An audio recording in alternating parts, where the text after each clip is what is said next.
वन्दितु सौवसिद्धे ध्रुवमचलमणोमङ्गलिं पते गोचामि समयपाड विनमो सुध केवली गणिनं नमः समय साराय स्वानुभूत्या चकासते चित्स्वभावाय भावाय सर्वभावान्तरचिरे।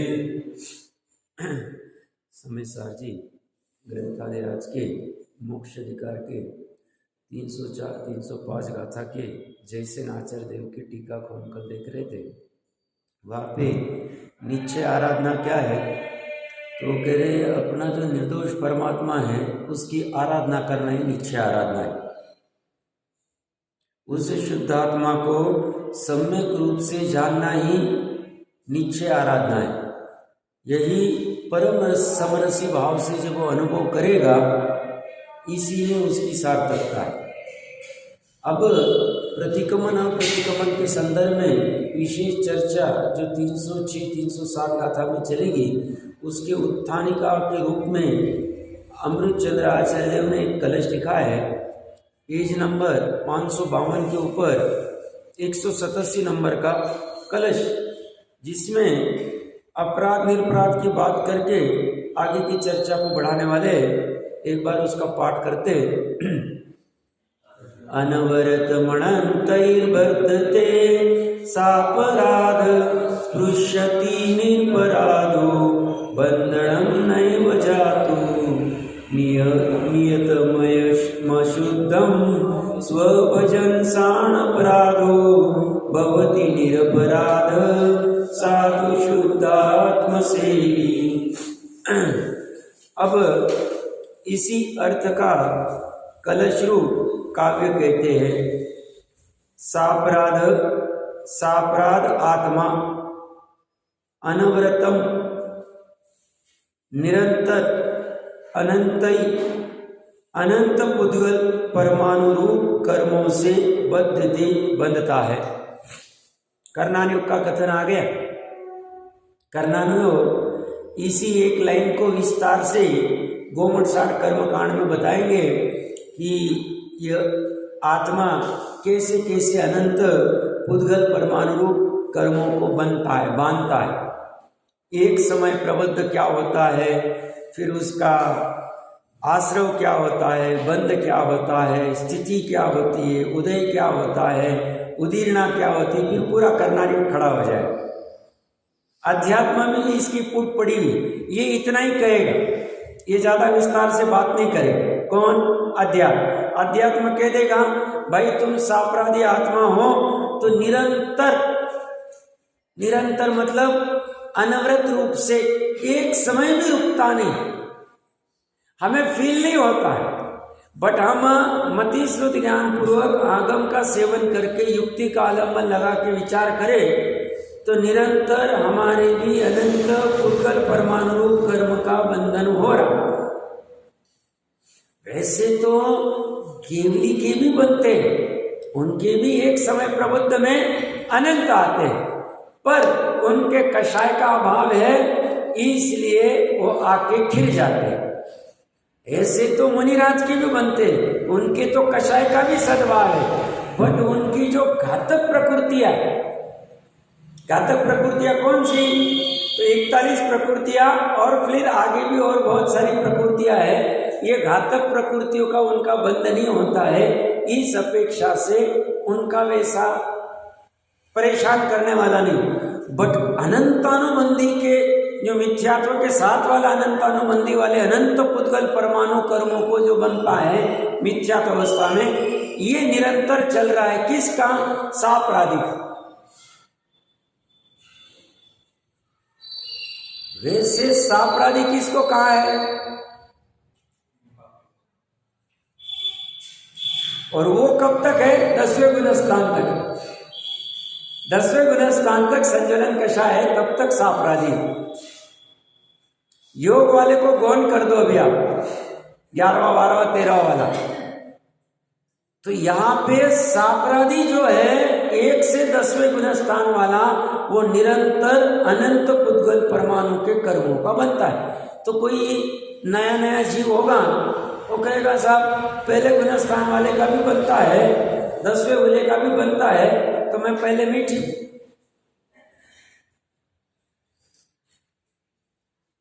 ज्ञानी कहते हैं पहले गुण स्थान वाले के अनंत पुद्गल परमाणु के कर्म का बंधन और 10वें गुण स्थान वाले का फर्क। अनंत ये क्वांटिटी अपेक्षा से, जिसको प्रदेश बंध कहते हैं, बट आप स्थिति अनुभाग बंध की अपेक्षा से देखेंगे, प्रकृति की अपेक्षा से देखेंगे तो पहले वाला घातक है, पहला गुण स्थान वाला, 10वें वाले का कोई फर्क नहीं पड़ेगा।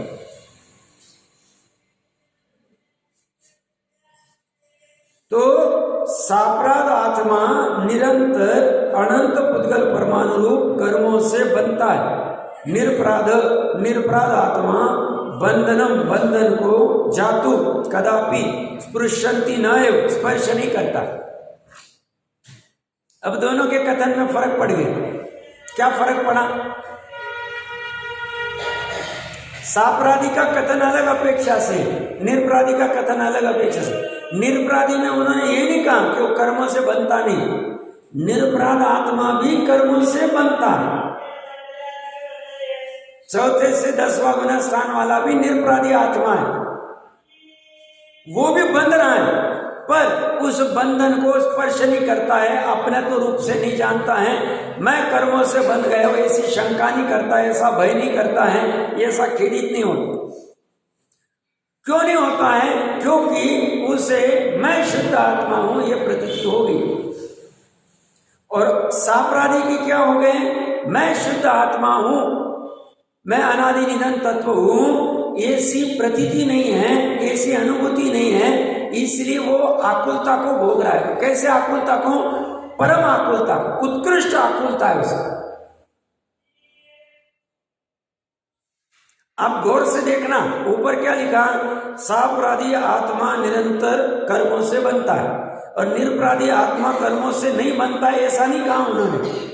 निरपराध आत्मा बंधन को कदापि स्पर्श नहीं करता, मतलब निरपराधी आत्मा को भी बंधन है, या निरपराध आत्मा मतलब चौथे गुण स्थान से, और सापराधी आत्मा तो मतलब पहला गुण स्थान। मिथ्यात्व के साथ वाले को सापराधी कह रहे हो, और वो अनंत संसार के कारणभूत अनंतानुबंधी का बंध करता है। और यहां पे कह रहे हैं निरपराध आत्मा बंधन को कदापि स्पर्श नहीं करता, एकत्र रूप नहीं महसूस करता, मतलब भाव कर्म के बंध को भी अपना नहीं मानता है।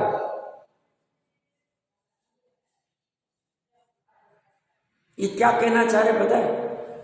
जैसे शांतिनाथ कुंतनाथ चक्रवर्ती, पूरी दुनिया उनको चक्रवर्ती कह रही, चारित्र गुण के अभी अस्थिरता है, अप्रत्यक्ष अनावरण कषाय का उदय चारित्र का, उसमें चारित्र मोह के उदय के निमित्त से, चारित्र मोह द्रव्य कर्म के उदय के निमित्त से चारित्र का विकार उत्पन्न हो रहा, अप्रत्यक्ष अनावरण, और उसमें मैं 6 खंडाधिपति हूं, ये इतना वैभव मेरा है, ऐसा चारित्र का विकार हो सकता रहा, बट उसी समय में श्रद्धा और ज्ञान में ऐसा नहीं हो। ये वो कहना चाह रहे। भाव कर्म का बंध है, अभी भाव कर्म का बंध पूरा छूटा नहीं, चौथे से 10वें गुण स्थान में, पर इस भाव कर्म के बंध को भी, द्रव्य कर्म के बंध को भी ये स्पर्श नहीं करता है, क्योंकि ये अपने त्रिकाली शुद्ध आत्मा को स्पर्श कर रहा है, उसका वेदन कर रहा है, उसका अनुभव कर रहा है। किससे? श्रद्धा और ज्ञान से। समझ में आ रहा है? सरल करना है, और बात इतनी सी कह रहे हो, सापराधी आत्मा श्रद्धा ज्ञान चारित्र अनंत गुणों का समरूप द्रव्य, और ये परद्रव्य, परद्रव्य में सब आ गए, ये छोड़ के बाकी सब परद्रव्य आ गए। अब सापराधी आत्मा अनंत पुद्गल परमाणु को क्यों मानता है? क्योंकि उसे निरपराधी निर्दोष तत्व की खबर नहीं, उसकी प्रतीति नहीं। इसीलिए और ये हमेशा इस पर लक्ष्य, इसके इंद्रिय से गम में जो भी कुछ जानने में आ रहा है उसी में वह अपनत्व कर रहा है, उसी को अपना जान रहा है, उसी में राग द्वेष कर रहा है, उसी से लीन हो रहा है। और वो यहाँ पे लीन नहीं हो रहा। ये तीनों का अपराध, तीनों मिलके यहाँ पे जुड़ गए। इसकी वजह से क्या हो गया? वह जो वो भाव कर रहा है, वो भाव के साथ में वो तन्मय, उस चारित्र के राग द्वेष के भाव के साथ में वह अज्ञानी आत्मा तन्मय उस भाव कर्म को ही अपना मानता है। वो वर्तमान में जो उससे भाव उत्पन्न हो रहे, मैं मनुष्य हूँ, मैं धनवान हूँ, मैं पुरुष हूँ, मैं विद्वान हूँ, मैं अमुक अमुक हूँ, इसी भाव से वो तन्मय हो गए। मैं शरीर वाला हूँ और उसी का वेदन करता है, उस भाव कर्म में बंधता है। और साथ में जो द्रव्य कर्म का वेदन होता है और नौ कर्म का वेदन होता है, तीनों से बंधा हुआ है। और निरपराधी आत्मा मतलब चौथा गुणस्थान ले लो। चौथे गुणस्थान वाले का भी पर द्रव्य के भोग चल रहे हैं, पर द्रव्य का ग्रहण हो रहा, अभी छूटा नहीं, आजीविका चल रही, सब चल रहा है बाहर में। ऐसा होते हुए भी चारित्र मोह का राग द्वेष भी हो रहा है, चारित्र गुण का विकार भी हो रहा है, अप्रत्याख्यान वाला। उसमें अच्छे अच्छे भोजन करने के भाव हो रहे, 6 खंड जीतने के भाव हो रहे, वन क्रीड़ा करने के भाव हो रहे, युद्ध करने के भाव हो रहे, जो कुछ हो रहे। तो भाव कर्म भी है, द्रव्य कर्म भी है और नौ कर्म भी। ये तीनों होते हुए भी वो श्रद्धा इनका स्पर्श नहीं करती, ज्ञान इनका स्पर्श नहीं करता है। श्रद्धा और ज्ञान इसी का स्पर्श कर रहे। कोई कहेगा शुभ उपयोग और अशुभ उपयोग में क्या करते हैं? तो शुभ उपयोग और अशुभ उपयोग में भी श्रद्धा तो इसी को स्पर्श कर रही है, और ज्ञान की पर्याय शुभ उपयोग और अशुभ उपयोग को जानती है, बट अपनत्व रूप से स्पर्श नहीं करती। अपनत्व रूप से स्पर्श वो मात्र अपने त्रिकाली शुद्ध आत्मा का करती। जैसे अपन शुभ भाव करते हैं, अशुभ भाव करते हैं। अशुभ भाव करते हैं तो अपने को पाप कर्म का बंध होता है।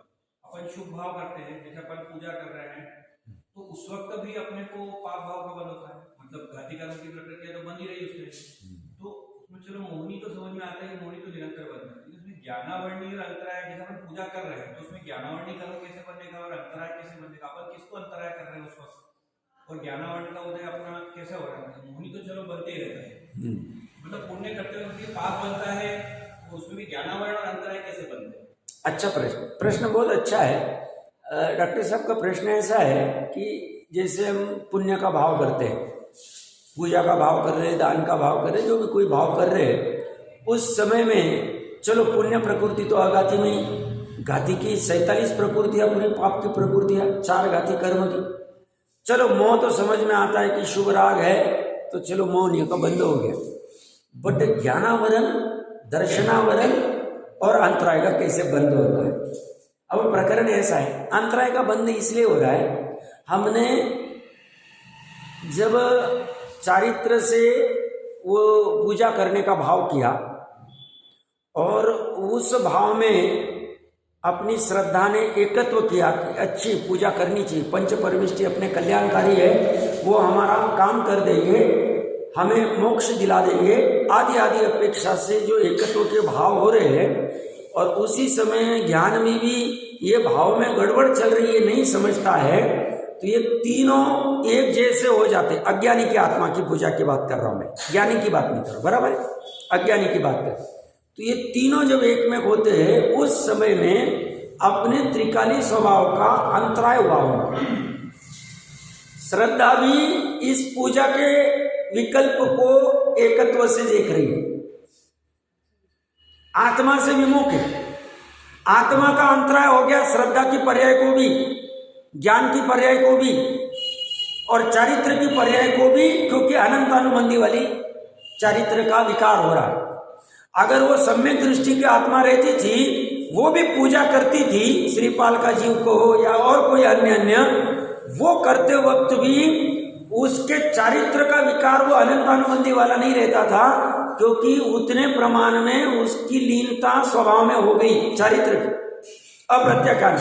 तो उतने समय में ये तीनों की पर्याय को अपने अनादि निधन स्वभाव का अंतराय हुआ, इसलिए अंतराय कर्म का आश्रय हो। स्वभाव का अंतराय होना, स्वभाव से विमुख होना, अंतराय कर्म बने। तुमने अपने स्वभाव का तिरस्कार क्यों किया? अनंत गुणों के समरूप तुम्हारा अद्वितीय, अनुपम, निर्दोष, निष्कर्म स्वभाव है, उस स्वभाव का तुमने अवहेलना की, और जो वस्तु तुम्हें मिल नहीं सकती, पर वस्तु, ना पंच परमेष्टि हमें मिलेंगे, ना हमें धन मिलने वाला है। धन मतलब पाप की अपेक्षा से, और पंच परमेष्टि मतलब पुण्य की अपेक्षा, वो हमें प्राप्त ही नहीं होने वाले। और फिर भी तुम उसी में लीन होते रहे, और अंदर में विराजमान जो परमात्मा है उसका तो कभी ढान ही नहीं ली। तो तुमने उसको अंतराय दी, इस अपेक्षा से अंतराय कर्म का आश्रय हुआ।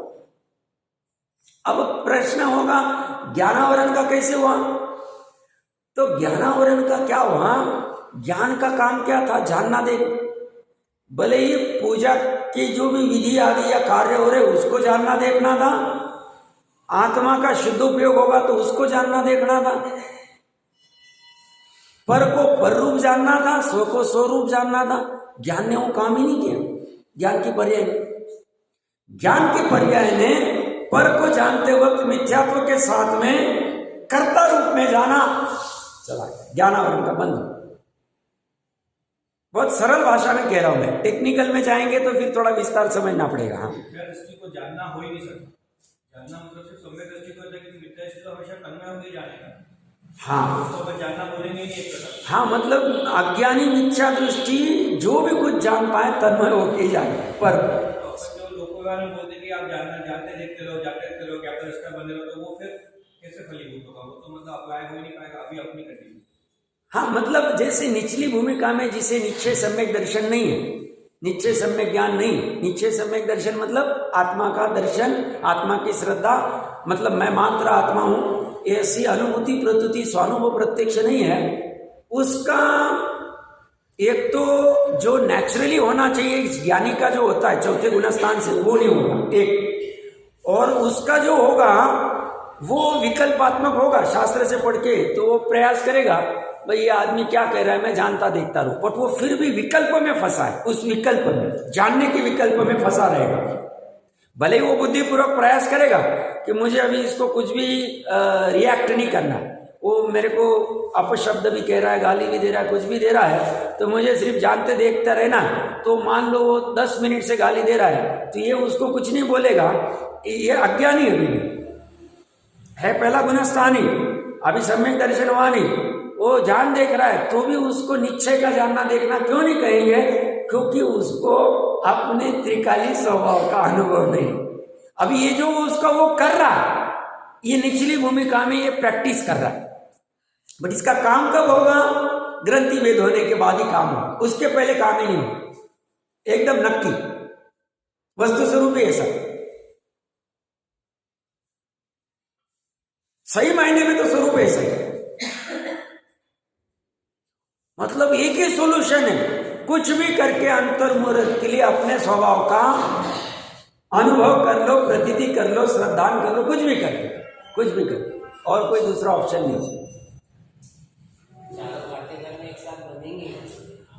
हाँ, बट एक है, पुण्य के जब भाव करते हैं तो उनके स्थिति अनुभाग बंधक कम बनता है, तो उस अपेक्षा से उसको गौन कर दे, क्योंकि उस समय में प्रकृति प्रदेश बंद होते चारों घाती कर्म के भी, पुण्य के भाव करते वक्त भी, बट उसकी स्थिति और अनुभाग बंद जितनी पाप के भाव में बनती उतनी नहीं बनती। इस अपेक्षा से ठीक है, मतलब ऐसे तो पुण्य के भाव और पाप के भाव को तो समान ही का है, पुण्य पाप अधिकार में चर्चा करें, बट अभी निचली भूमिका में शुद्धोपयोग 3 भाव है।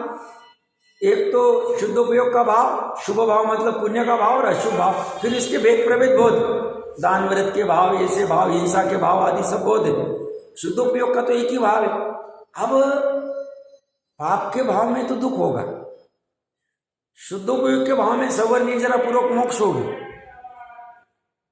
और शुभ के भाव में लौकिक के सुख होंगे, मतलब अनुकूलता होगी।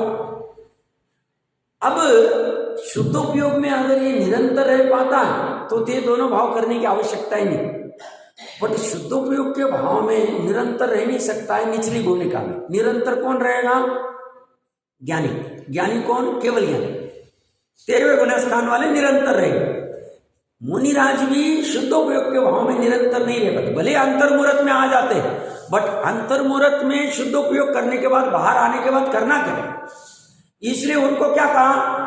तुम 28 मूल गुण के शुभ भाव में रहो। 28 मूल गुण का भाव शुभ भाव है। अहिंसा, महाव्रत आदि पालने का भाव, 5 इंद्रिय विजय करने का भाव, 5 ईर्ष्या समिति आदि के भाव, 6 आवश्यक के भाव, उनको कहा बस तुम्हें 2 में फिट रहो। तुम्हें तो आरंभ परिग्रह कुछ करना ही नहीं, हिंसा चोरी झूठ करनी नहीं, परिग्रह कुछ करना नहीं। अब मतलब 5 महाव्रत हो गए, तुम्हें कहीं उलझना ही नहीं, तुम्हें 2 में खेलना है। ये 2 के अलावा तुम कहीं खेलने चले जाओगे, कोई संस्था बनाने के चक्कर में, कोई मंदिर बनाने के चक्कर में, कोई लोक व्यवहार, आउट हो जाओ, काम ही नहीं होगा तुम्हारा। तुम्हें अपने बॉर्डर में ही खेलनी है। जैसे वो ब्रह्मचारी को 9 में ही खेलना है, उसके बाहर गया आउट हो जाए, आउट हो जाए। वो सीता की जैसी हालत होगी, उसने वो बॉर्डर को क्रॉस की, हरण हो जाएगा। तो प्रकरण कहां से चल रहा था कि अभी निचली भूमिका में मुनिराज को भी इसीलिए 28 मूल गुण है। अब हम मुनि ने 5वें गुण स्थान वाला है, तो उसको कहेंगे भैया शुद्धोपयोग कर, नहीं हो रहा है तो 3 संधि काल में सामयिक प्रतिमा वाले को कहेंगे, प्रोषद प्रतिमा, 4थी प्रतिमा वाले को कहेंगे अष्टमी चतुर्दशी को प्रोषद के लिए चला जा, तैयारी कराएंगे। अब 5वां गुण स्थान में नहीं, 4था गुण स्थान है, 4थे गुण स्थान को बोलेंगे न्याय निधि सदाचार से रहना, ये तेरी बॉर्डर है। तू अन्याय नीति असदाचार में चला जाएगा, जो प्रवृत्ति अनर्थ के कार्य करेगा। मानते अभी 12 व्रत लिए नहीं प्रतिज्ञा पूर्वक, बट फिर भी ऐसा नहीं कि वो अनर्थ दंड की कार्य करता रहेगा, भोग में बहुत आसक्त रहेगा, ऐसा नहीं। उसमें मर्यादा करता जाएगा, भले ही जैसा स्वरूप दूसरी प्रतिमा वैसा नहीं करे। और ये तो हो गया 4थे गुण स्थान वाले। अभी हम जैसे मान लो, हम आगम अनुसारी सभी सम्यक दृष्टि तो है, निश्चय सम्यक दर्शन में अभी कमजोर होंगे, मान लो, नहीं मान लेते, तो पहले गुण स्थान में भी हम फिर भी हम अशुभ से बचने का प्रयास करते, तीव्र कषाय से बचने का प्रयास करते। तीव्र कषाय में क्या आएगा? तीव्र कषाय में पाप में क्या आएगा? हिंसा, चोरी, झूठ, अब्रह्म, परिग्रह, 5 इंद्रिय के विषय, 4 विकथा, क्रोध, मान, माया, लोभ, हास्य, रति, ये सब आ जाए। मिथ्यात्व तो है ही, अब उसको भी गौण कर दिया मैंने। तो अविरति, प्रमाद और कषा, ये तीनों आ जाए। और अशुभ योग, बिना काम के ऐसे नहीं करने, ये वो अवॉइड करता है और वो इस पे ट्राई करता है, और लक्ष्य उसका ये रहता है शुद्धोपयोग का भोग, उसके लक्ष्य में निरंतर वही चलता है। और मतलब उसी अनुसार वो स्वाध्याय करेगा, उसी का चिंतन मनन करेगा, घुलन करेगा, अपनी कमजोरी क्या है पकड़ने का प्रयास करेगा, वस्तु स्वरूप का निर्णय करेगा, भेद ज्ञान करेगा, ये सब साथ में प्रक्रिया चलती रहेगी ज्ञान में। और ये जब तक शुद्धोपयोग नहीं हो रहा है तब तक ये न्याय नीति सदाचार में रहेगा। पहले गुण स्थान वाला सम्यकत्व, सन्मुख, मिथ्या दृष्टि रहेगा, उसे पता है काम इसी से होगा, उपाय ही, और कोई दूसरा शॉर्टकट उपाय नहीं। मेन तो काम परिणामों पे ही होना है, ये 3 परिणाम जीव के, और फिर उसके निमित्त नैमित्तिक में बाहर में फिर शुभ उपयोग के लिए कुछ क्रियाएं होगी, देव पूजा, गुरुपास्ती, 8 मूल गुण आदि आदि, वो फिर प्रयास करेगा, भक्ष्य आदि आहार करना, ये भी उसका। वो अगर अभक्षाहार कर रहा है मतलब अंदर में तीव्र आसक्ति है इसे, और वो भक्षाहार कर रहा है मतलब उतनी आसक्ति कम है। अब भक्षाहार करते हुए भी कोई अहंकार कर रहा है उसमें, देखो मैं भक्षाहार करता हूं, तो वो तो उसके अज्ञान है कि उसने उसमें अहंकार करना ही नहीं था, क्योंकि भक्षाहार करना या अभक्षाहार करना, आहार करना आत्मा का स्वभाव ही नहीं। बट अभी आहार छठवें गुना स्थान तक आहार करने के भाव होंगे तो उस समय में हम भक्षाहार करेंगे। ये भाव पुण्य वाला भाव है, मंद कषाय वाला भाव है, वो अहंकार करने योग्य नहीं, बट भूमिका अनुसार वो आएगा और उसमें अपराध बुद्धि होगी, हे बुद्धि होगी साथ में। तो पहले गुण स्थान वाला भी सम्यकत्व सन्मुख का बहुत गजब प्रकरण लिया टोडरमल जी साहब ने, पढ़ाई होगा आप लोगों ने, फिर से पढ़ लें पूरी प्रोसेस दी, बार बार वो कैसे परीक्षा करता है, कैसे शंका समाधान करता है, कैसे एकांत में जाके विचार करता है, नई निर्णय वहां तो वापस पूछता है, ऐसा चलता रहेगा। कब तक? जब तक, कब तक? तब तक करता ही रहेगा जब तक उसको निर्णय नहीं हो, तत्व विचार करके भाव भाषण नहीं होता तब तक करता ही रहेगा। और ये पूरा परीक्षा करना पुरुषार्थ में आ जाए, ये ज्ञान में चल रहा है उसका। और ये जो अभी पहले गुण स्थान वाला या चौथे गुण स्थान वाला जो अभी पाप के आरंभ आदि के कार्य अभी छूटे नहीं है, सब्जी रोटी आदि बनाना या जो भी बुहारी आदि देना या फिर व्यापार आदि के जो भी काम है आजीविका के, विरोधी हिंसा छूटी नहीं है, स्थूल झूठ बोला जा रहा है, स्थूल चोरी हो रही है, अब्रह्म हो रहा है, परिग्रह हो रहा है, भूमिका अनुसार उतना परिग्रह भी जमा करने का भाव हो रहा है, नहीं लड़के के लिए करना है, लड़की के लिए करना आदि जो भी कोई भाव हो रहे, ये भाव उसके हो रहे और उसमें हे बुद्धि भी वर्तती साथ। उसे लगता है अंदर बार बार मैं तो एकमात्र चिन्ह मात्र भाव हूं, इसके अलावा ये सब भाव मेरे लिए परद्रव्य, जो हम विस्तार से चर्चा करके आए। तो ये भाव हो भी रहे हैं और साथ में ये भी धारा चल रही है, दोनों धारा चलते वक्त काम हो जाता है।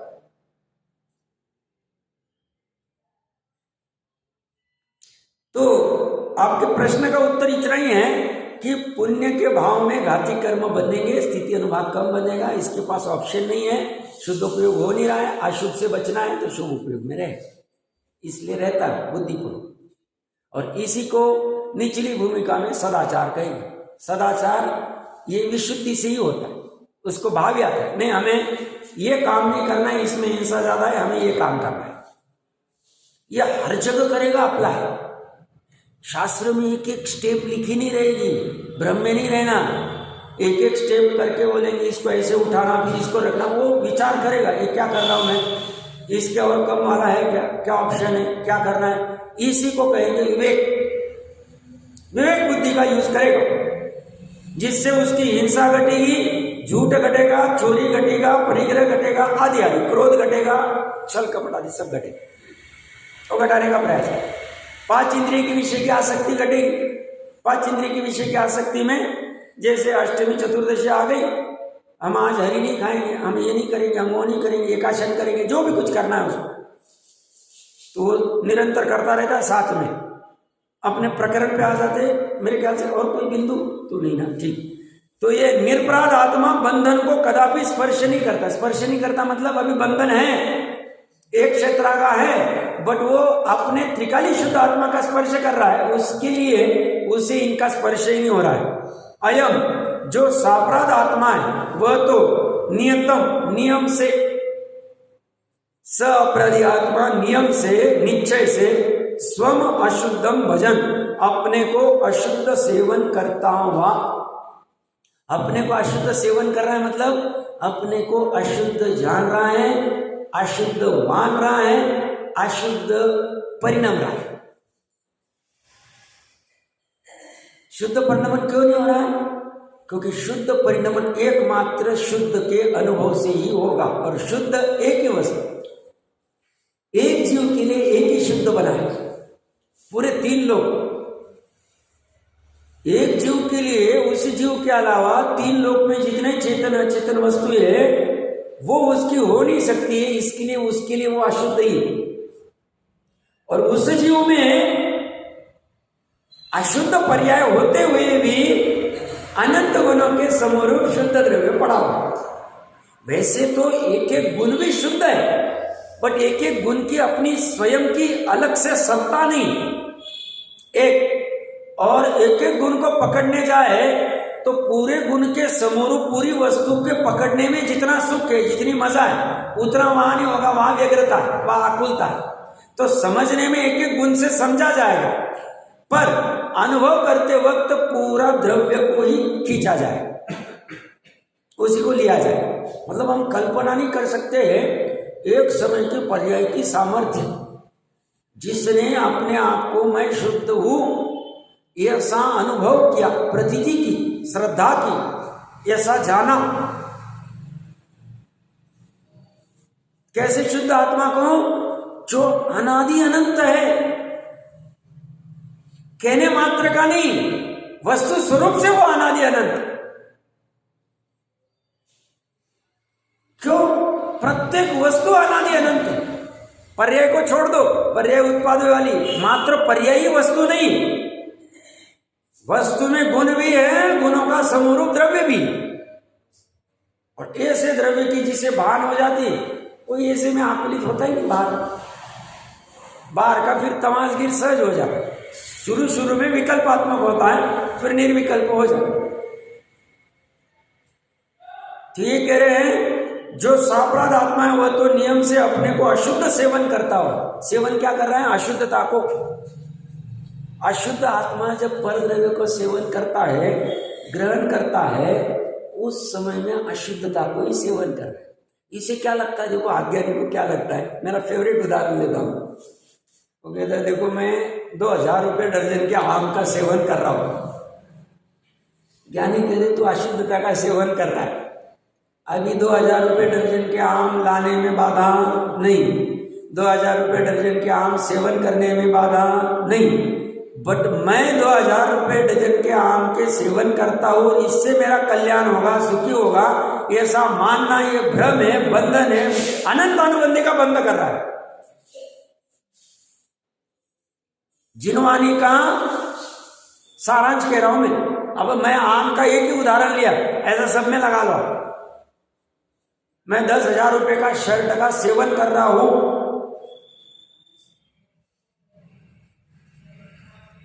मैं 50,000 रुपये की घड़ी का सेवन कर रहा हूं, मैं 50 लाख रुपए की मर्सिडीज का सेवन कर रहा हूं,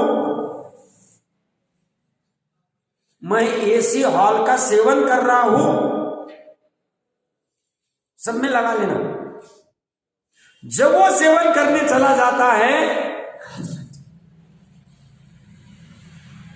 कितना बड़ा अपराध। तो सब आम का सेवन करने में इतना ऐसा ही तुमने तिरस्कार किया, अपने शुद्ध स्वभाव का तिरस्कार किया तुमने, काम कर। अब ये अज्ञानियों को समझेगा ही नहीं। हम तो थोड़ा बहुत अभी बचपन से घुटी चल रही इसलिए समझ पा रहे, नहीं तो बहुत कठिन काम। पंचम काल में थोड़े थोड़े जीव ही समझ पाएंगे इस चीज को, नहीं तो समझने की सामर्थ्य नहीं। क्या कह रहा हूं मैं? सब 2000 रुपये के नोटें मैंने किन की दी उनको, 2000 रुपये कमाने के लिए पसीना मैंने किया भाई, और तुम कह रहे हो 2000 रुपये का आम करते वक्त मैं अशुद्धता का सेवन कर रहा हूं। हाँ, आप उस आम का सेवन नहीं कर रहे, अशुद्धता का सेवन कर रहे। तो साहब अभी हम आम का सेवन करेंगे नहीं, अब मेरा काम नहीं हो। मेरा काम है सिर्फ यहाँ पे श्रद्धा की चर्चा करना, समय सारी उसी की चर्चा कर रहा है। जैन धर्म का मिथ्या तो सम्यक दर्शन समझ में आ रहा है। अपराधी आत्मा किसका सेवन करता है? परद्रव्य का सेवन करता है। हम परद्रव्य की स्वद्रव्य, हम परद्रव्य साक्षात रसगंध वर्ण दिख रहा है उसको। रसगंध वर्ण जीव में है ही नहीं, जीव में तो चेतन बना है। तो जब रसगंध वर्ण नहीं है तो सेवन तो फिर ज्ञानी कैसे करता है? ज्ञानी भी तो आम सेवन करता है। क्यों भरत चक्रवर्ती आम सेवन नहीं करते? करते होंगे आम सेवन करते। तीर्थंकर के जीव को ऊपर से आता है, छदमस्त देवलोक से आम आते होंगे कि नहीं आते होंगे? उनके घर वाले, उनके माता पिता आम खाते होंगे, वो खाते होंगे कि नहीं खाते? उनका भोजन कैसा होता है? कल्पना करो। एनीवे, बात क्या चल रही है अपनी, तो ज्ञानी भी करते हैं, बट ज्ञानी आसक्त भाव से नहीं करते। आसक्ति का फर्क पड़ जाता है। जैसे बिल्ली चूहे को पकड़ती और हिरन घास को खाता, दोनों में फर्क, पकड़ में फर्क, ऐसे पकड़ में फर्क पड़ जाता, ढीला हो जाता, खाते हुए भी नहीं खाता है, सेवते हुए भी नहीं सेवता है। पीछे आके गई चर्चा, सेवन कर रहा है फिर भी सेवन नहीं कर रहा। अब ऐसे कैसे हो रहा है? बाहर, अरे बाहर वाला जो दिख रहा है वो पुद्गल का है। वो पुद्गल अपने स्वयं की क्रियावती शक्ति से परिणमन कर रहा है, थाली में से स्वयं वहां जा रहा है। नहीं साहब, हाथ ने उसको उठाया, आम के रस को, कटोरी को उसने उठाया, कटोरी से मुंह में उसने रखा है। भैया हाथ में है, आम के रस में गया नहीं, आम का रस हाथ में आया नहीं, चम्मच ने आम रस का स्पर्श किया नहीं, आम रस ने चम्मच का स्पर्श किया नहीं, जीव के भाव ने आम रस का स्पर्श किया नहीं, जीव ने सिर्फ भाव किया कटोरी में आम का रस लूं और चम्मच से या हाथ से जैसे भी खाना है वो खाऊं, इतना भाव का जीव करता, वो भी विकार। और वो चम्मच अपने क्रियावती शक्ति अपने परिणमन का करता है, वो आम के रस का करता नहीं। वो तो हमें अज्ञान से लग रहा है कि साहब वो चम्मच के ऊपर आम का रस तो दिख रहा है वहां पे, उसने धारण किया है, उसने धारण कुछ नहीं किया। वो अपने चतुष्कय में आम का रस अपनी अपनी क्रियावती शक्ति से वह आ रहा है, सब ऑटोमेटिक आ रहा है, ऑटोमेटिक आ रहा है, सब निमित्त तो है ना। अरे उसको उपचार से प्रायोगिक क्रिया कह देंगे। वैश्रविक और प्रायोगिक दो प्रकार की क्रिया होती। वैश्रविक मतलब ऑटोमेटिक, जैसे बादल आदि बाहर में आते, कोई लाता नहीं, अपने आप वो आते हैं और बारिश आदि जो भी करते हैं, वो वैश्रविक क्रिया होगी पुद्गल की। और प्रायोगिक मतलब सब फैक्ट्री में हमने पुद्गल परमाणु वो सब बहुत सारा रॉ मटेरियल लेके इसको बना दिया, तो ये प्रायोगिक होगी। मनुष्य ने कुछ किया, जीव ने कुछ किया उस अपेक्षा से। तो ऐसे ही ये चम्मच से उठाना ये प्रायोगिक क्रिया में उपचार से कहने में आएगी, बाकी उसका कर्ता तो स्वयं है वस्तु।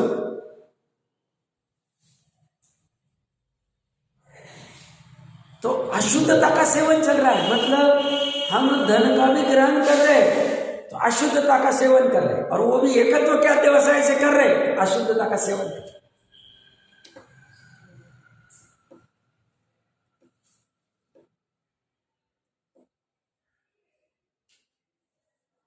और ज्ञानी क्या करता है, निर्मल आत्मा शुद्ध आत्मा का सेवन करता है। वो शुभ उपयोग और अशुभ उपयोग करते हुए भी श्रद्धा से शुद्ध आत्मा का ही सेवन करता है। श्रद्धा कहीं नहीं जाती, श्रद्धा की पर्याय, जब तक सम्यक दृष्टि तब तक। अब इसी को ये ग्रंथि भेद कर, मतलब इसको क्या करना है, ये दो पर्याय को तोड़ना है। चारित्र के साथ की दोस्ती को तोड़ना है। चारित्र की पर्याय भी अपने आत्मा में हो रही, श्रद्धा ज्ञान की भी। अब इनको तोड़ने का इसमें से काम सिर्फ ज्ञान को ही करना पड़े, ज्ञान को इसका निर्णय करना पड़े। और इसमें जैसे ज्ञान निर्णय करके लीन होने जाएगा, ये भी आ जाएगी, ये तो आएगा ही, और फिर ये बाद में बाहर भी चला जाए, ये दोनों टूट ही जाएंगे। इनका तोड़ना काम करना। जैसे लौकिक में कहते ना, साम दाम दंड भेद की नीति होती। तो साम मतलब प्रेम से समझा लिया, दाम मतलब कुछ पैसे देके समझा दिया, कुछ उसको लालच देके, दंड मतलब भेद करा दिया। साम दाम दंड भेद, भेद मतलब भेद करा दिया। तो ये दोनों को भेद करना पड़ेगा, पर्याय। ये तीनों एक हो गए, मिथ्या दर्शन, मिथ्या ज्ञान, मिथ्याचारित्र। इसलिए विद्यानंद आचार्य ने मेरे ख्याल से लिखा है, जैसे तत्वार्थ सूत्र जी का पहला सूत्र क्या है, सम्यक दर्शन ज्ञान चारित्राणि मोक्ष मार्ग। तो उन्होंने टीका में लिखा, मिथ्या दर्शन ज्ञान चारित्राणि संसार मार्ग। ये तीनों की एकता संसार मार्ग है, और तीनों का टूटना ये मोक्ष मार्ग। टूटना मतलब परद्रव्य से। तो ये अशुद्धता का ही सेवन कर रहा है। कब से कर रहा है? अनादिकाल में। कब तक करेगा? जब तक अज्ञान दूर नहीं करे। क्या अज्ञान है? 100 और पर का अज्ञान। 100 और पर का जब तक विवेक नहीं होगा, विवेक कैसा? भेद ज्ञान वाला। कैसा? आत्मा को ग्रहण वाला, पर से विरक्त होने वाला और आत्मा को ग्रहण करने वाला। जब तक भेद ज्ञान नहीं होता है तब तक चलता रहे। और जिसे हमने जैसे आचार्य देव की टीका में पढ़ा, आत्मा के ग्रहण जिसका लक्षण है ऐसा भेद ज्ञान, वह भेद ज्ञान को लक्षण बनाएगा, लक्षण नहीं बनाए, भेद ज्ञान को लक्ष्य बनाए और आत्मा का अनुभूति उसको लक्षण बना, वो वाला होना चाहिए। तो ये कहते हैं जो स्वापराध आत्मा है वह तो नियम से, ये नियम है, ये सिद्धांत है, ये निश्चय से ऐसा ही है। क्या है? अपने को अशुद्ध सेवन करता हुआ, अपने को मनुष्य आदि रूप अवदयी भाव रूप सेवन करता हुआ सापराध है, नया अपराध चल रहा। जैनियों का अपराध गजब का है। मिथ्या दृष्टि, द्रव्यलिंगी मुनि मिथ्या दृष्टि। वो इतनी पुण्य की क्रिया, वो पाप की क्रिया कर ही नहीं रहे। करते थे तो 31 सागरोपम की स्थिति कर ही नहीं सकते थे। वो शुभ भाव की क्रिया कर रहे हैं और अशुभ जो एकदम मामूली वाला जो होगा वो तो केवली जाने, और शुद्ध कर ही नहीं रहे। शुभ और अशुभ बदलना ही पड़ेगा, हर अंतर मुहूर्त में उपयोग तो बदलता ही। तो ये करते हुए भी, शुभ की प्रचुरता इतनी होते हुए भी सापराधी अपराध चल, सेवन अशुद्धता का कर रहे। कहाँ अटक गए? अब वो एग्जैक्ट केवली जानते। अब पीछे में अटक गए, कमंडलों में अटक गए, शिष्य में अटक गए, अपने शरीर में अटक गए कि अपनी वाणी में अटक गए, किस में अटक गए पता नहीं कहा। मतलब कितना गंभीर प्रकरण है, गंभीरता से मतलब समझना चाहिए इसको। इसलिए जैन धर्म को अगर अच्छे से ग्रहण करना है तो गंभीरता बहुत लगे, और चंचलता अपना स्वभाव नहीं मानना चाहिए। कोई चंचल स्वभाव और जल्दबाजी वाले स्वभाव के कोई अज्ञानी महिमा भी कर दे, क्या फास्ट काम करते, क्या ये करते, मूड है, उसके चक्कर में पड़ना नहीं। अपने को देखना, जितने अभी वो सिद्ध आदि जो है गंभीर है कि चंचल है, वो गंभीर है। हमारा भी सिद्ध समान स्वभाव है, हमें भी गंभीर है, गंभीर होना है। धीरे धीरे हो जाएंगे, पर प्रयास करना है, भावना बानी। अब जो भूतकाल में हो गया उसको छोड़ दो, वर्तमान और भविष्य में गंभीर होना पड़े स्वभाव को ग्रहण करना। क्योंकि इसके लिए पात्रता कैसी चाहिए? वो शेरनी के दूध के लिए पात्र हमें चांदी या स्वर्ण का ही होना चाहिए, पात्रता, तो गंभीरता आनी चाहिए। और निरपराध आत्मा तो भली भांति शुद्ध आत्मा का सेवन करने वाला होता है। वो भली भांति अच्छे से करता है। क्यों? नीचे समय दृष्टि, अपराधी नहीं करना। इस तरह से ये 187 कलश की अपनी चर्चा हुई। आगे की जो 2 गाथा है, अभी 5-7 मिनट और विशेष चर्चा कर लेते हैं। उसके उत्थानिका में इसी के नीचे जो लाइन दी है, आप अगर 553 नंबर पेज के ऊपर जो टॉप में संस्कृत में लिखा है, ननु किमनेन शुद्धात्मा, ये जो प्रकरण जैसे आचार्य देव के वहां पढ़ा वही प्रकरण है। उन्होंने भी वही 2 नीचे की गाथा दी है जो आचार सूत्र की है, व्यवहार 4 सूत्र की है। और वो प्रश्नकर्ता प्रश्न कर रहा है, सब शुद्धोपयोग करने की क्या जरूरत, शुद्धात्मा को ग्रहण करने की क्या आवश्यकता है, जो हम विस्तार से 2-3 दिन पहले कर चुके। तो एक बार सिर्फ सरसरी नजर से ये उत्थानिका पढ़ लेते हैं। यहाँ व्यवहार न्यायावलंबी अर्थात व्यवहार न्याय का अवलंबन करने वाला जो क्रियाकांड में बहुत उलझ गया है, तर्क करता है। क्या तर्क कर रहा है? शुद्ध आत्मा की उपासना का प्रयास करने का क्या कय मतलब औचित्य क्या है, जो भी वो कहना चाह रहा है, कारण क्या है? क्योंकि प्रतिक्रमण आदि से आत्मा निरपराध होता है। क्योंकि सापराध के जो अप्रतिक्रमण आदि वे अपराध को दूर करने वाले न होने से विषकुंभ है। मतलब जो हिंसा चोरी झूठ कर रहा है, पाप कर रहा है 5 प्रकार के, और प्रतिक्रमण भी नहीं करता, तो ये स्वभाव में क्रोध करना अच्छा है, हिंसा करनी अच्छी, परिग्रह करना अच्छा है। भगवान के नाम पे यज्ञ आदि करके हिंसा करके धर्म होता है, ये सब मानने वाला अगर उसको अपराध को दूर करता नहीं है, मतलब प्रायश्चित आदि नहीं करता है, तो वो विषकुंभ है, मतलब जहर डूब रहा। इसलिए जो प्रतिक्रमणादि है, प्रतिक्रमणादि मतलब निंदा कर रहा आदि जो है, वे अपराध को दूर करने वाले होने से अमृत कुंभ है।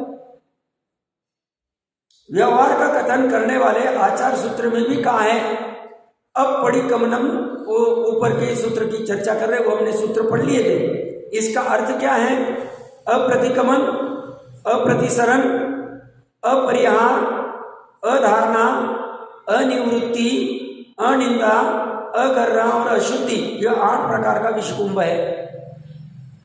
प्रतिक्रमण, प्रतिसरण, परिहार, धारणा, निवृत्ति, निंदा, गर्रा और शुद्धि, यह 8 प्रकार का अमृत कुंभ है।